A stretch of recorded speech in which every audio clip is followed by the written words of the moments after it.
সুপ্রিয় দর্শক, রূপসী বাংলা টেলিভিশনের পক্ষ থেকে আমি আলী নিয়ামত, প্রধান উপদেষ্টা রূপসী বাংলা এবং ঢাকা ইউনিভার্সিটি অ্যালামনাই নিউজের সম্পাদক বলছি।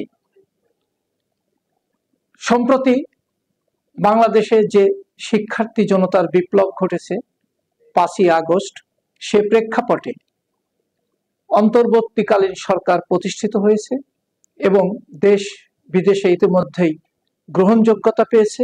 পরাশক্তিগুলো ভারত সহ এই সরকারকে অভিনন্দন জানিয়েছে, এক অর্থে স্বীকৃতি দিয়েছে। শিক্ষার্থী জনতার বিপ্লব মানেই সবকিছু সংস্কার করা, পরিবর্তন করা। সে কাজটিও এই সরকার অর্থাৎ বিশ্বনন্দিত ডক্টর ইউনূসের সরকার শুরু করেছেন। ইতিমধ্যেই 6টি বিষয়ে, দুর্নীতি সহ, আইন সহ, সংবিধান সংস্কার সহ এ সংক্রান্ত 6টি কমিশন গঠন করেছেন এবং নিরপেক্ষ, অভিজ্ঞ, যোগ্য ব্যক্তিত্বদেরকে নিয়ে এই কমিটিগুলো গঠন করে সুনাম অর্জন করেছেন। আগামীকাল ডক্টর ইউনূস অন্তর্বর্তীকালীন সরকারের প্রধান উপদেষ্টা হিসেবে জাতিসংঘে যাচ্ছেন। 27 তারিখে তিনি বক্তব্য রাখবেন বা বাংলাদেশের এই গণ বা বিপ্লবের কথা, শিক্ষার্থী জনতার বিপ্লবের কথা বিশ্ব নেতাদের সামনে, বিশ্ববাসীর কাছে তুলে ধরবেন।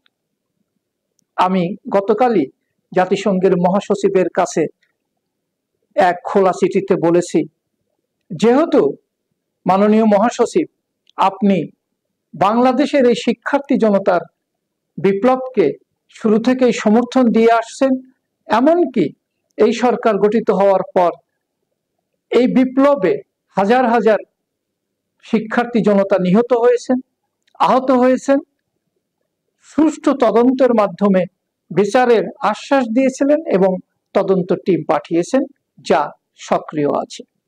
আমার বিনীত অনুরোধ, সর্বাগ্যে আমি আপনাকে ধন্যবাদ জানাচ্ছি মাননীয় মহাসচিব জাতিসংঘ, যে শুরুতেই আমাদেরকে আপনি এই বিপ্লবকে সমর্থন দিয়েছিলেন। এখন আপনার কাছে আমাদের প্রত্যাশা, বাংলাদেশ ইতিমধ্যেই জাতিসংঘের শান্তি বাহিনীতে কাজ করে সুনাম অর্জন করেছে বিশ্বজুড়ে। জাতিসংঘ এজন্য বাংলাদেশকে অনেকবার পুরস্কৃত করেছে, ধন্যবাদ জানিয়েছে। এবার আমি চাইব বাংলাদেশকে যেন আপনি আপনার অনুরোধে বা আপনার উদ্যোগে জলবায়ু নিয়ে যেন কাজ করার জন্য বড় ধরনের একটি ফান্ড বিশ্ববাসী বাংলাদেশকে দেয়। ডক্টর মোহাম্মদ ইউনূসকে যেন সেই আশ্বাস দেওয়া হয় বা প্রতিশ্রুতি দেওয়া হয়।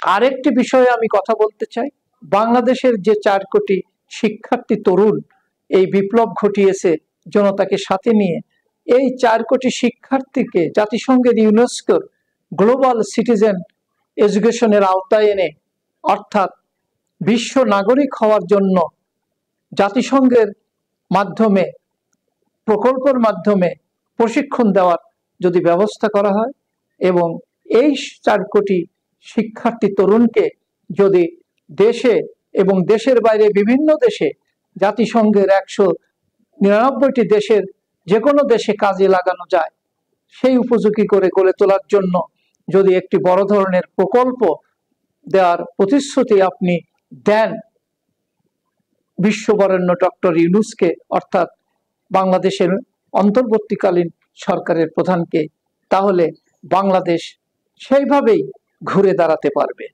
কোনো পরাশক্তি আর বাংলাদেশকে হুমকি ধমকি কিংবা ষড়যন্ত্রের জালে আটকাতে পারবে না বলেই আমার বিশ্বাস।